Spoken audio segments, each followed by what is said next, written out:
오늘 우리 연주를 해준 우리 실내악 악기를 연주해준 분들께 우리 박수 한번 치겠습니다. 고맙습니다. 사실 우리 성가대가 광명시 또 우리 중경이 노회에서 소문이 나 있는 성가대거든요. 상당히 수준이 있는 성가대인데 우리 이제 악기를 같이 해서 찬양을 하니까 훨씬 품위가 있어 보이고 수준이 높아 보이네. 매주 했으면 좋겠어요. 박수 한번 드리겠습니다. 수고해 주세요. 사랑하는 교우 여러분, 오늘 추수감사주일입니다. 추수감사주일. 우리 그리스도인들은 1년 365일 매일 매 순간순간 우리는 하나님 앞에 감사해야 돼. 감사가 우리 영혼 속에 넘치는 자가 되어야 합니다. 그러나 특별히 오늘 추수감사주일, 오늘은 우리 마음속에 감사가 파도처럼 계속 밀려오고 감사가 우리 마음속에 가득해야 하는 줄로 믿으시기 바랍니다. 시편의 하이라이트라고 할 수 있는 시편 136편 26절로 되어 있는데 26절 26번이나 하나님께 감사하라, 하나님께 감사하라, 이렇게 매절마다 하나님께 감사하라 라고 고백합니다. 마지막 23절에서 26절에 이렇게 고백합니다. 우리를 비천한 가운데서도 기억해 주신 이에게 감사하라. 그 인자하심이 영원하미로다. 우리를 우리의 대적에게서 건지신 이에게 감사하라. 그 인자하심이 영원하미로다. 모든 육체에게 먹을 것을 주신 이에게 감사하라. 그 인자하심이 영원하미로다. 하늘의 하나님께 감사하라. 그 인자하심이 영원하미로다. 비천한 데서 기억해 주신 하나님께 감사하라. 우리 대적에게서, 많은 대적에게서 건져주신 하나님께 감사하라. 우리 육체에 먹을 것을 주신 하나님께 감사하라. 이것은 이스라엘 백성들이 애굽의 노예 생활을 하고 있던 그때 그 비천한 생활에서 구원받아서 가나안 땅으로 가는 길에 광야 길을 걸어가는데 수많은 대적들, 그들이 무슨 힘이 있었겠어요? 그러나 그 수많은 대적들을 물리치신 그 하나님께 감사하라. 그리고 아침마다 만나 배출하기를 주시고 그 하나님께서 약속하신 적과 꿀이는 가나안 땅, 그 땅에 들어가서 먹을 것을 주신 그 하나님께 감사하라. 지난 과거를 생각하면서 하나님께 감사하라, 하나님께 감사하라 라고 고백하는 거예요. 여러분, 우리는 그렇지 않았습니까? 우리도 애굽의 노예 생활, 죄 아래에 있던 생활, 그리고 수많은 대적에게서 지켜주신 그 하나님, 우리에게 먹을 것을 주신 하나님께 감사하는 자가 되어야 하는 줄로 믿으시기 바랍니다. 여러분, 성도의 특징은 감사에 있는 거예요. 감사할 때 하나님의 은혜와 축복이 더 풍성해지는 거예요. 청교도들, 그 신대륙을 찾아간 청교도들, 그 청교도들이 천신만고 끝에 지중해를 넘어서 거기 목적지에 갔는데 반 이상이 죽었다 그래. 거기 가서 그리고 그곳에서 농사를 지었는데 그 힘들고 어려운 그런 상황 속에서 첫 수확을 얻었습니다. 첫 수확을 얻었는데 그들이 먼저 자기네들이 수고해서 고생해서 수확을 얻었다 그렇게 생각하지 않고 잔치 벌이지 않고 먼저 하나님 앞에 감사의 예매를 드린 것입니다. 이것이 추수감사절이 시작이 된 거예요. 감사를 모르고 살아왔던 아메리카 대륙, 수천 년 동안 어두운 대륙이었습니다. 그러나 청교도들이 그곳에 와서 하나님께 감사하기 시작하자 그 대륙에 봄이 왔습니다. 하나님의 은혜의 빛이 비치기 시작한 것입니다. 복된 국가, 복된 민족을 만들어가기 시작한 것입니다. 감사해야 하는 거예요. 감사 속에 하나님의 은혜가 있고 하나님의 축복이 있는 것입니다. 한 사람의 행복 지수는 감사로 측정된다는 거예요. 한 사람의 그 인격의 수준은 감사로 나타난다고 하는 것입니다. 영국에는 중산층의 기준을 그 사람이 얼마나 많이 갖고 있느냐, 그 사람의 연봉이 얼마냐, 그거로 가름하는 게 아니라는 거예요. 영국의 중산층의 기준은 그 사람이 감사의 단어를 얼마나 사용하느냐에 있다는 것입니다. 그 사람이 자신의 생활 속에 얼마나 감사하느냐, 감사의 말을 하고 감사의 마음을 갖고 있느냐, 그 수준이 중산층의 기준이 된다는 것입니다.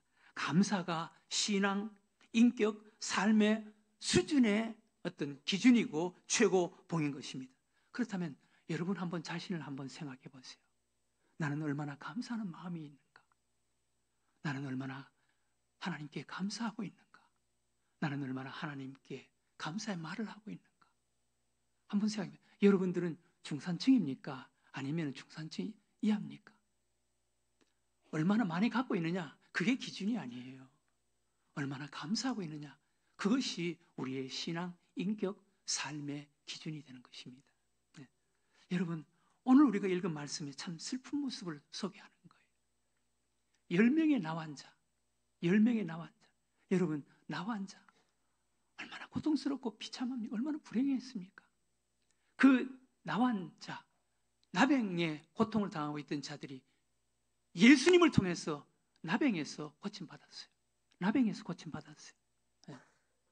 그 당시에 나병에서 고침받는다라는 말조차 없었습니다. 그런데 10명이 예수님을 통해서 고침받았습니다. 그런데 9명은 다 뿔뿔이 가버렸습니다. 한 사람이 돌아와서 예수님 앞에 무릎을 꿇고 감사했습니다. 하나님께 영광을 돌렸다는 것입니다. 네. 그 9명, 오늘 우리들의 모습인 것입니다. 네. 오늘 우리들의 모습. 한 사람 예수님께 돌아와서 무릎을 꿇고 감사하자 예수님께서 칭찬하셨습니다.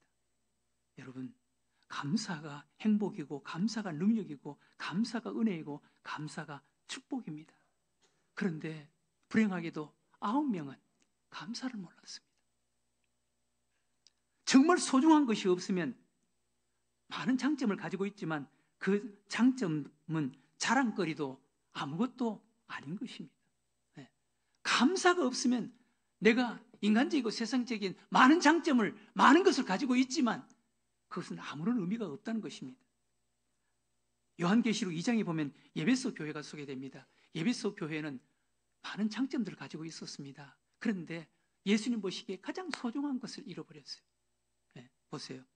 요한계시록 2장 1절 이하에 에베소 교회의 사자에게 편지하여 오른손에 있는 7별을 붙잡고 7 금촛대 사이를 거니시는 이가 이르시되 내가 내 행위와 수고와 내 인내를 알고 또 악한 자들을 용납하지 아니한 것과 자칭 사도라 하되 아닌 자들을 시험하여 그의 거짓된 것을 내가 드러낸 것과 또 내가 참고 내 이름을 위하여 견디고 게으르지 아니한 것을 아노라.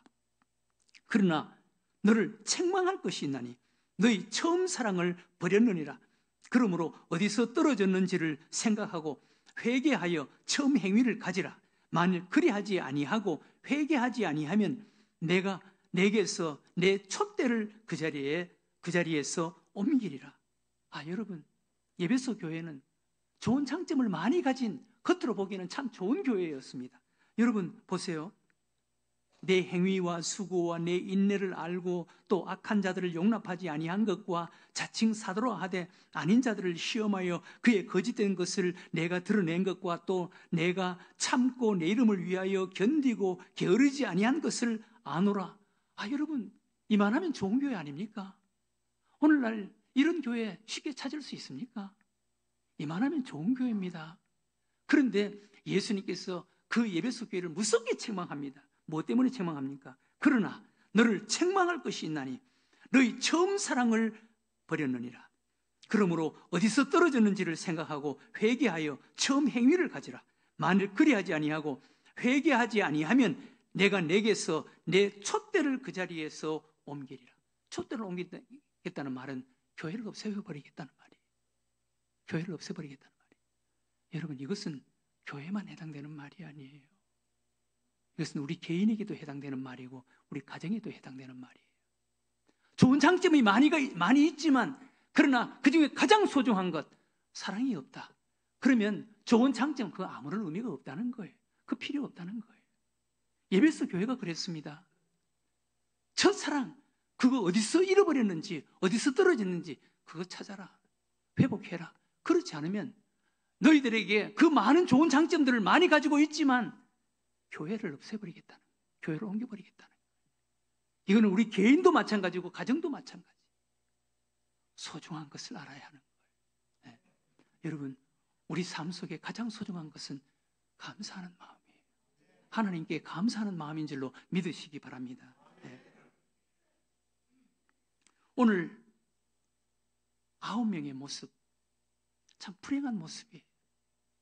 나병에서 고침받았는데, 예수님을 통해서 나병에서 고침받았는데 다 자기 생각, 자기 목적, 자기 마음으로 뿔뿔이 다 가버렸어요. 한 사람, 사마리아 사람, 한 사람이 예수님께 와서 예수님께 무릎을 꿇고 감사했다. 보세요. 누가복음 17장 15절 이하에. 그 중에 한 사람이 자기가 낳은 것을 알고 큰 소리로 하나님께 영광을 돌리며 돌아와 예수의 발 아래 엎드려 감사하니 그는 사마리아 사람이라. 예수께서 대답하여 이르시되 10사람이 다 깨끗함을 받지 아니하였느냐? 그 9은 어디 있느냐?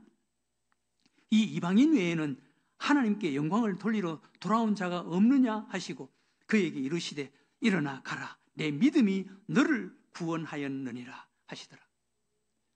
한 사람, 사마리아 사람, 이방인. 조금 전까지만 해도 나병 환자, 참 보잘것없는 사람 아니었습니까? 비참한 사람 아니었습니까? 네? 사마리아 사람, 이방인, 나병 환자였던 사람. 그런데 오늘 예수님께 칭찬받은 거예요. 네. 왜 그랬습니까? 예수님께 와서 감사했다는 거예요. 감사했다. 여러분, 내가 아무리 좋은 것을 가지고 있고 내가 아무리 많은 장점을 가지고 있다 하더라도 감사 없이 떠나가면 예수님이 그들이 다 어디 갔느냐? 라고 책망하는 거예요. 그러나 비록 보잘것없지만 사마리아 사람이고 이방인이고 나병 환자였지만 예수님께 나와서 무릎을 꿇고 감사하면 예수님께서 칭찬해 주시는 줄로 믿으시기 바랍니다. 우리에게 가장 소중한 것은 감사하는 마음이에요. 하나님께 감사하는 마음인 줄로 믿으시기 바랍니다. 네? 여러분, 우리는 감사하는 자가 되어야 되는 거예요. 왜 감사하는 자가 되어야 됩니까? 감사는 하나님의 뜻이기 때문에 그렇습니다. 감사는 하나님의 뜻이에요. 데살로니전서 5장 16절 이하에 항상 기뻐하라, 쉬지 말고 기도하라, 범사에 감사하라, 이는 너희를 향하신 하나님의 뜻이니라. 감사, 우리 그리스도인 하나님의 자녀들 감사하는 것이 하나님의 뜻이라는 거예요. 하나님이 원하시는 것이라는 것입니다. 여러분 그렇지 않겠습니까? 여러분들 가정의 자녀들 그 자녀들이 항상 한숨만 쉬고 항상 불평과 원망만 늘어놓고 그런 모습 보면 부모가 얼마나 마음이 아프겠어요. 그러나 좀 힘들고 어렵더라도 항상 얼굴 밝게 감사한다, 감사한다 그런 말을 하고 감사하는 마음을 갖고 있으면 부모가 보기에 얼마나 좋겠습니까? 부모가 얼마나 기쁘겠습니까? 우리를 향하신 하나님 아버지의 뜻은 범사에 감사하는 것인 줄로 믿으시기 바랍니다. 범사에 감사하라. 이는 너희를 향하신 하나님의 뜻이다. 감사하는 것이 하나님의 뜻이라는 것입니다. 두 번째, 감사는 하나님을 영화롭게 하는 것이라는 거예요. 하나님을 영화롭게 하는 거예요. 여러분, 우리가 하나님께 영광 돌리기를 원합니까?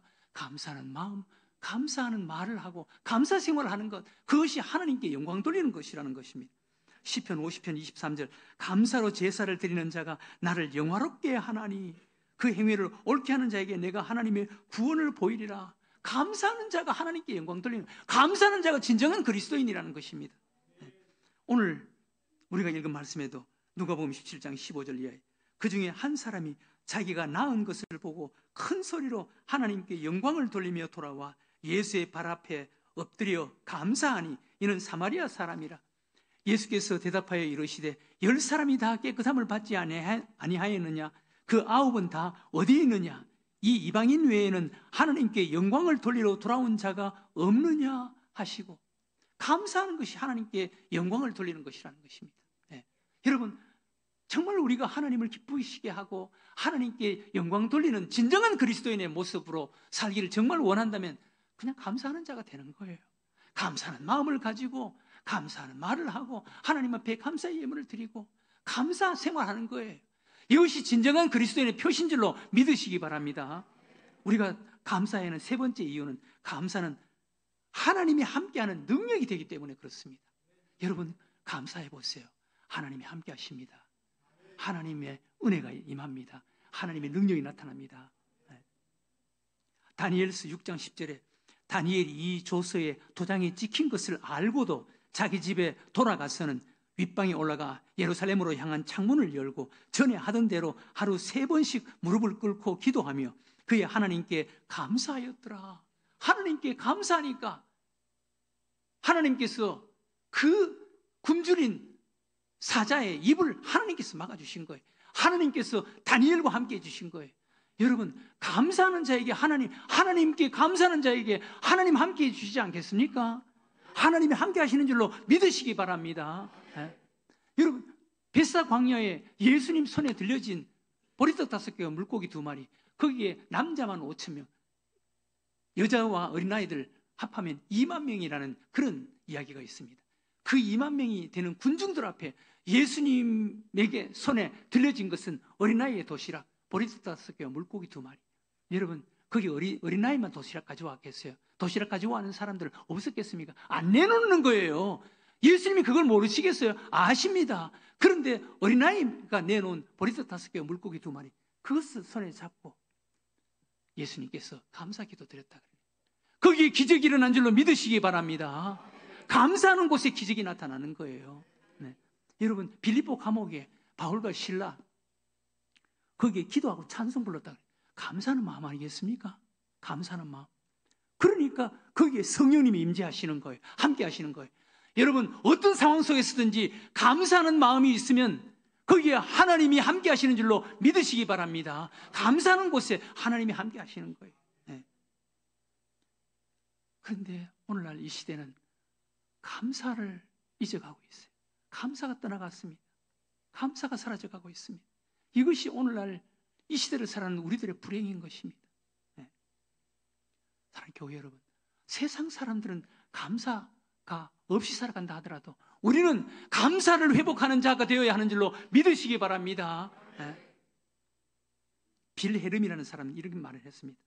가장 행복한 사람은 가장 많이 소유한 사람이 아니라 가장 많이 감사하는 사람이다. 가장 행복한 사람은 가장 많이 소유한 자가 아니라 가장 많이 감사하는 자다. 이 사람이 행복하다는 거예요. 마스시다 고노스케라는 사람은 이런 말을 했습니다. 감옥과 수도원 두 곳의 공통점은 세상과 고립되어 있고 격리되어 있다는 것이다. 그러나 차이점이 있다면 불평하느냐 감사하느냐의 차이다. 여러분, 수도원과 감옥은 어떤 면에서 같습니다. 세상과 격리되어 있고 고립되어 있습니다. 그러나 수도원과 감옥의 차이점은 감사하느냐 불평하느냐의 차이입니다. 감사하면, 우리 삶 속에 감사하면 수도원이 되는 줄로 믿으시기 바랍니다. 그러나 우리의 삶 속에 감사하면 감옥이 되는 거예요. 천국과 지옥의 차이, 감사와 불평의 차이입니다. 우리가 하나님 앞에 감사하면 수도원이 되고 천국이 될 수가 있습니다. 그러나 불평과 원망하면 그것은 감옥이 되는 거예요. 사랑하는 우리 늘생교회 교회 여러분, 추수감사주의를 맞이했습니다. 하나님께서 우리들에게 베풀어 주신 은혜가 많지 않습니까? 우리 같은 자에게 이만큼 살게 해주셨으면 감사해야 하지 않겠습니까? 감사를 찾고 감사를 회복하고 감사하는 여러분들이 되시기를 주의 이름으로 축원합니다.